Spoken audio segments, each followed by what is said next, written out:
Et bonjour les amis, j'espère que vous allez bien. C'est Joris de la chaîne Ecom Life. Donc aujourd'hui, on va traiter d'un nouveau sujet.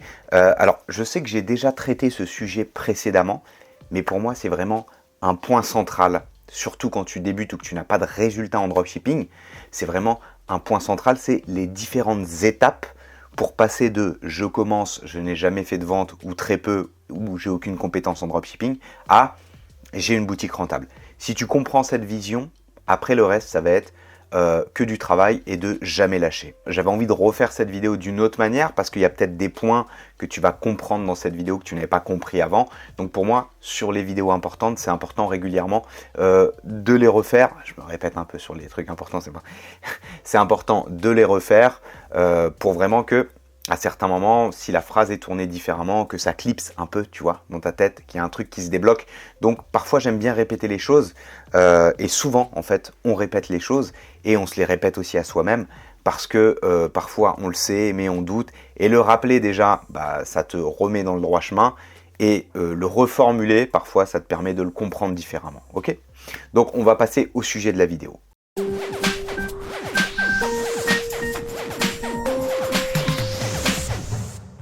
Alors, le sujet de cette vidéo, ça va être les 8 points clés, les 8 étapes que tu dois mettre en place si tu pars de zéro pour réussir en dropshipping. Rentrons tout de suite dans le vif du sujet. La première étape, forcément, ça va être de se former. Parce que c'est un vrai métier, parce que comme dans toute activité dans laquelle tu vas te lancer, il va falloir que tu sois formé en amont si tu veux avoir des résultats. Au même titre que n'importe quelle profession. Et en plus, le e-commerce, c'est même plusieurs professions. D'accord ? Même si ça t'est facilité maintenant parce que tu as plein de logiciels justement qui te permettent de passer d'une profession à une autre. Donc, quand tu vas travailler sur le design de ton site, tu vas être en quelque sorte graphiste. Quand tu vas être sur tes emails, tu vas être en quelque sorte email marketeur. Quand tu vas être sur la partie rédaction, tu vas être dans le copywriting. Donc en fait, tu vois, c'est plusieurs métiers en un. Donc finalement, c'est un peu dans chaque profession dont tu vas avoir besoin, il va falloir que tu extrais le jus le plus important, toi, pour ta boutique. D'accord ? Et moi, je suis là pour te les donner aussi. Il faut vraiment se former.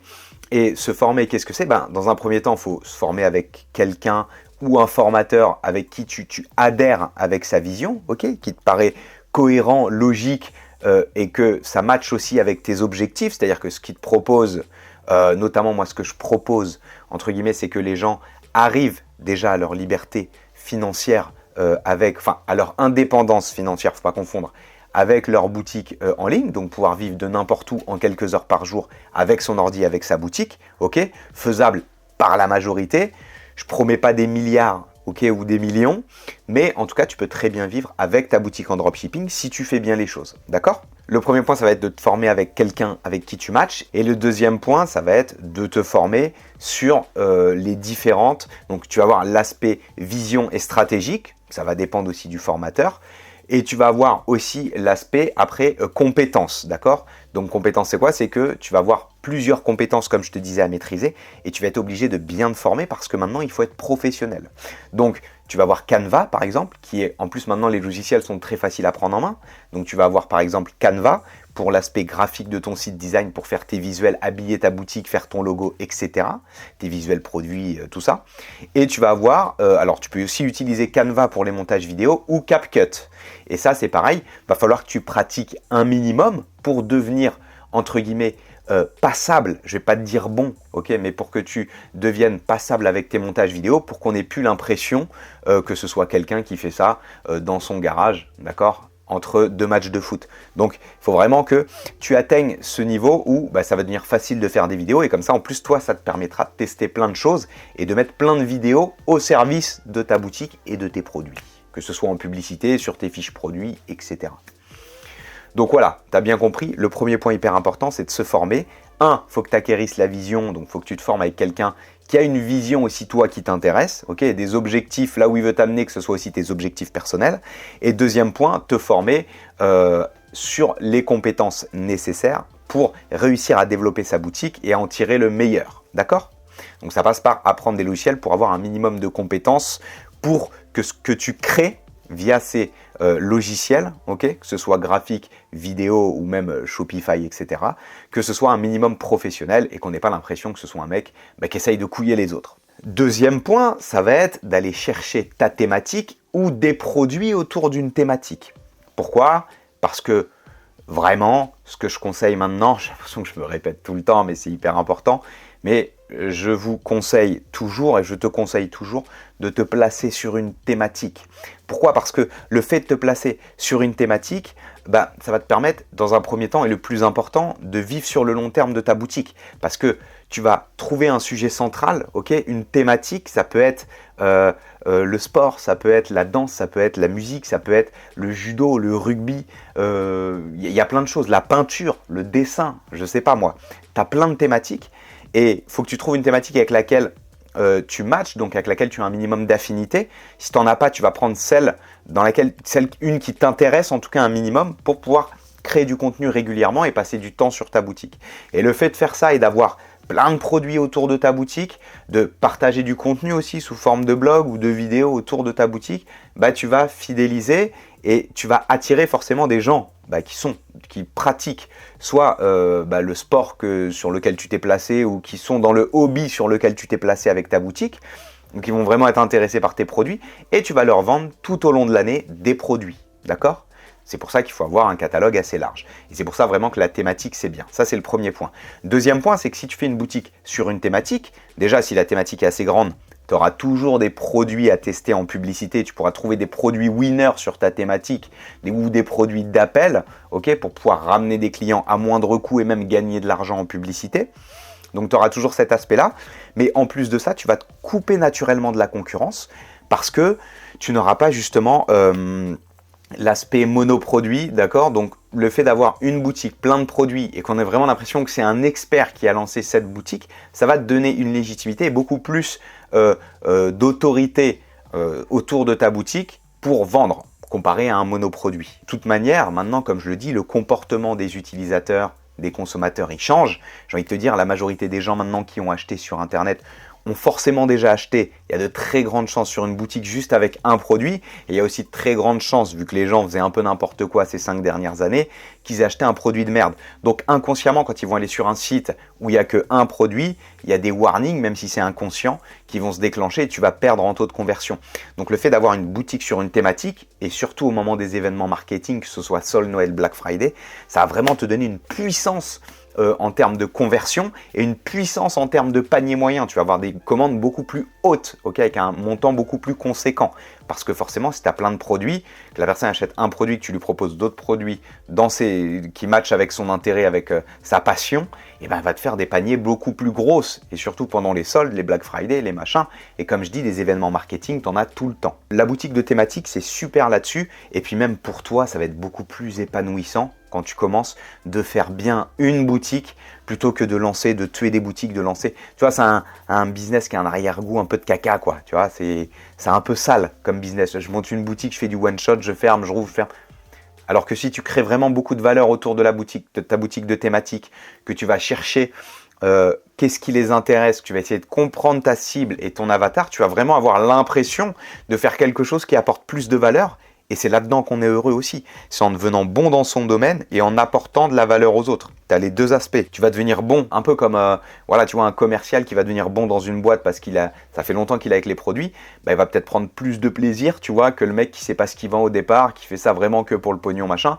Tu vas devenir en quelque sorte passionné de tes produits. En tout cas, tu vas avoir beaucoup plus de légitimité et de plaisir à vendre quelque chose que tu connais plutôt que de faire des one-shots comme ça, machin. Et ton copywriting aussi sera plus pertinent au fil du temps parce que tu vas vraiment comprendre ton avatar, les gens qui sont intéressés par tes produits, etc. Donc c'est hyper important.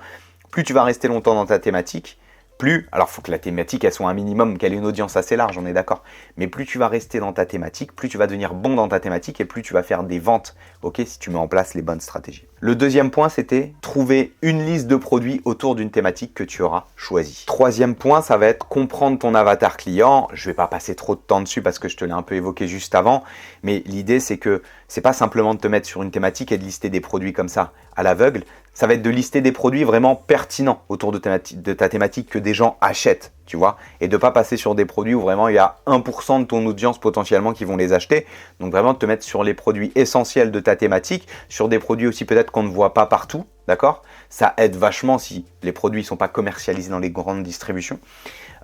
Et donc, il va vraiment falloir que tu ailles sur les commentaires des produits. Par exemple, tu vas aller voir les produits sur Amazon ou sur d'autres plateformes. Tu vas voir les gens, les commentaires des gens, qu'est-ce qu'ils aiment bien dans le produit, pourquoi ils s'en servent, qu'est-ce qu'ils font avec, etc., etc.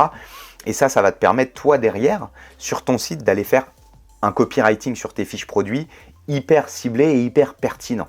Tu vas leur donner de bons arguments marketing pour qu'ils achètent, ok? Alors que si tu connais pas et que tu supposes, ben, je suppose que tu auras peut-être des ventes, tu vois, mais ça va pas être sûr. Donc, il faut vraiment que tu comprennes derrière ta thématique, ton avatar, ce que recherchent les gens, comment ils pensent, comment ils perçoivent l'activité, tu vois, etc., etc. D'accord? Donc ça, c'est important. Le quatrième point, ça va être, quand tu vas construire ta boutique, pense aussi à bien regarder tes concurrents, ce qu'ils font en termes de nom de produit, de nom de collection, les mots-clés qu'ils font remonter. Tu peux aussi aller voir sur SEMrush, tout simplement parce que faut que si tu poses des bonnes bases dès le départ et que tu mets les mots-clés où ils font, tu vas avoir du référencement naturel. C'est-à-dire que tu n'es pas obligé de devenir un mordu du SEO et de faire que ça. Donc le SEO, c'est ce qui permet finalement de remonter sur les moteurs de recherche et notamment Google. Donc par exemple, tu vas créer un produit que tu vas appeler chaussures de randonnée ou une collection. Et après, dedans, tu auras chaussures de randonnée noires, chaussures de randonnée marron, etc. etc. Bon, c'est vraiment simplifié. Hein. Eh ben, faut que tu t'assures de bien nommer tes collections, ok, de bien faire tes descriptions, etc. Un minimum pour que derrière, quand tu vas ramener toi du trafic en publicité, bah, ça va aider Google aussi à te faire remonter parce qu'il va voir que tu as du trafic, donc ça va jouer aussi sur ton référencement. Et si derrière, tu as placé les bons mots-clés, tu as fait la bonne structure en SEO de base, eh ben, tu vas t'assurer des visiteurs à terme en organique et donc des ventes gratuitement. Donc voilà, et il n'y a pas besoin de faire du SEO poussé et de se casser le crâne pendant des mois sur son SEO au départ. Le truc simple, c'est de comprendre comment fonctionnent les mots-clés, les titres, donc ce qu'on appelle les H1, les H2, les H3, les paragraphes, mettre en gras ce qui va bien, etc. Et ça suffit si tu as beaucoup de produits déjà pour avoir 100, 200, 300 visiteurs jour, ok? Si tu fais bien les choses et que tu fais aussi des articles de blog, d'accord? Et après, tu auras les notions de backlink, donc mettre des liens sur des articles de blog d'autres personnes référencées pour que Google t'identifie comme un site finalement qui a une certaine influence, en tout cas qui a une certaine autorité. Il va gonfler ton score, ok? Et tu vas remonter plus facilement aussi sur Google. Voilà, donc bien s'assurer dès le départ de se placer sur les bons mots-clés et tu peux simplement, si tu n'as pas d'affinité vraiment avec SEMrush, etc., pour commencer, tu peux aller regarder tes gros concurrents sur quels mots-clés ils se placent et faire plus ou moins la même chose, peut-être en reformulant un petit peu, mais en faisant apparaître les mots-clés principaux. Donc si c'est chaussures de randonnée, faire de super chaussures de randonnée, c'est un exemple. Mais en tout cas, chaussures de randonnée, il faut que ça apparaisse quelque part dans ton titre. Bon, voilà, c'est un exemple, mais s'assurer au départ de bien nommer ses produits. Ok, référencement naturel, il y a naturel dedans. Donc si naturellement tu fais bien les choses et que tu as bien compris ton avatar, naturellement tu vas aller aussi bien nommer tes produits. Et après, dans un second temps, tu pourras optimiser ton SEO, etc., etc. Cinquième point, mettre en place un système efficace autour de ta boutique. Pareil, je le répète tout le temps, tu dois avoir derrière tes captures d'email, ton emailing, ton système de reciblage, t'occuper de ta communauté, de tes articles de blog, apporter éventuellement du contenu sur d'autres plateformes, TikTok, Pinterest, Instagram, etc. D'accord? Donc super important, vraiment de faire quelque chose de complet, de telle sorte que ton référencement en SEO ou en Google, référencement naturel, il soit reciblé d'un côté sur Facebook, que ta publicité sur Google soit reciblée sur Facebook, que tous ces gens-là, tu leur envoies régulièrement des emails, des articles de blog, donc bien capturer les emails, etc.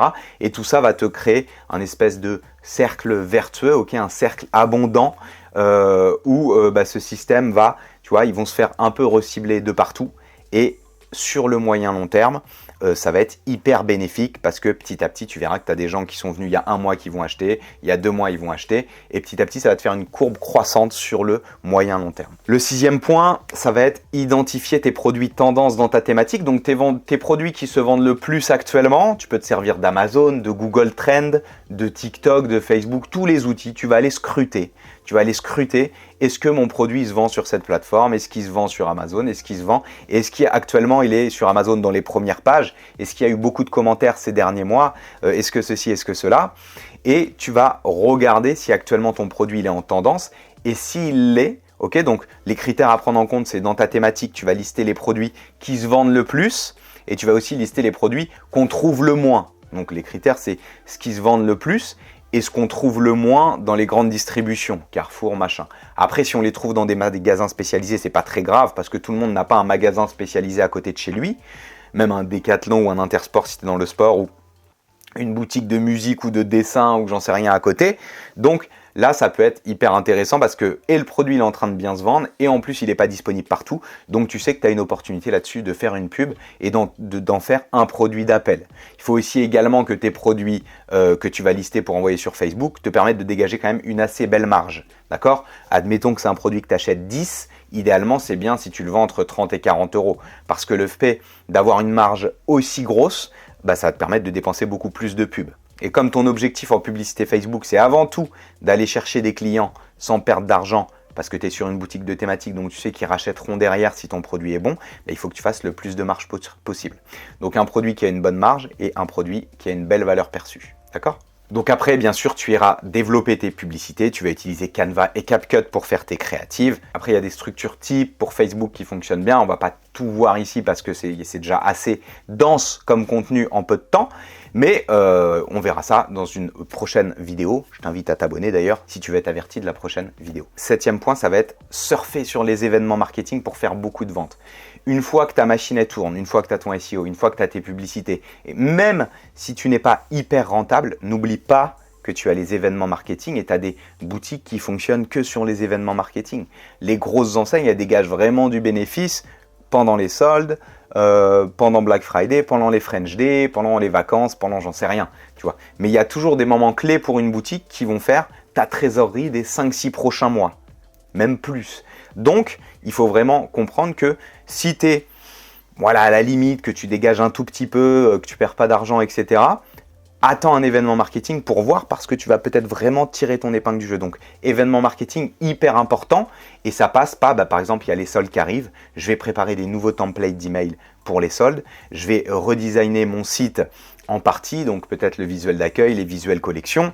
Je vais aller redesigner aussi mes créatives avec le mot-clé solde, etc., refaire les visuels, machin, et le reciblage, pareil. Et tout ça, encore une fois, va donner un cercle vertueux, un cercle abondant, où les gens, tu vas les recibler partout, tes anciens visiteurs et tout, et tous ceux qui étaient limites, qui ne savaient pas trop s'ils devaient acheter, etc., là, ils vont passer à l'achat. C'est un peu comme si tu avais planté plein de trucs et que là, il y a toute la récolte qui tombait à ce moment-là. D'accord? Donc, vraiment, ça va te permettre là de récupérer de l'argent et tu vas voir, c'est un truc de fou les événements marketing. Donc, très important, chaque événement marketing pertinent avec ta thématique, ok? Comme je dis, si tu vends des pneus, est-ce que c'est intéressant de faire la Saint-Valentin? Je ne sais pas. Mais en tout cas, tu as les soldes, en tout cas, tu as des événements qui sont valables pour tout le monde, des standards, tels que les soldes, tels que Black Friday, French Day, etc. Et c'est très régulier. Donc surfer sur les événements marketing, c'était le 7e point. Et le 8e point, ça va être de fidéliser tes clients, très important. Donc fidéliser tes clients, c'est une fois qu'ils ont acheté, qu'est-ce que tu leur proposes, quelle séquence tu leur proposes, quel contenu tu leur proposes. Donc ça passe par communiquer régulièrement avec eux, les recibler éventuellement sur Google, ok, leur envoyer des SMS de temps en temps, leur proposer même du contenu, un e-book, 1 ou 2 fois dans l'année pour qu'ils reviennent, faire peut-être un jeu concours pour les refidéliser, enfin en offrant genre 1 ou 2 produits, tu vois, ça ne te coûte rien quand tu as une base mail. Donc vraiment important, les refidéliser pour qu'ils restent avec toi sur le long terme et qu'ils n'achètent pas que 1 ou 2 fois, mais qu'ils achètent 10 fois, 15 fois, 20 fois. Et quand tu as beaucoup de clients, ça fait une vraie différence. Voilà, donc j'espère que ces 8 conseils t'ont plu. C'était vraiment les 8 conseils, les 8 étapes pour réussir avec ta boutique en dropshipping si tu pars de zéro en 2024. Si tu as aimé, mets-moi un petit like. Si tu as une question, pose-la moi en commentaire, je réponds à tous les commentaires. Tu peux aussi, bien sûr, t'inscrire à la chaîne YouTube pour recevoir toutes les prochaines vidéos. Notamment, il y aura la vidéo comment faire des bonnes publicités sur Facebook, etc. Tu as aussi dans la bio mon e-book, pour faire tes premières ventes d'ici 30 jours si tu pars de zéro, il est gratuit. Tu as aussi un challenge de 7 jours. Tous les jours, je t'envoie une vidéo à 7 h du matin pendant 7 jours. C'est une formation théorique. Et l'objectif, c'est que après ces 7 jours, tu sois capable de faire tes premières ventes en dropshipping. Ok? Voilà, ça m'a fait plaisir. Travaille bien et je te dis à bientôt. C'était Joris. Ciao.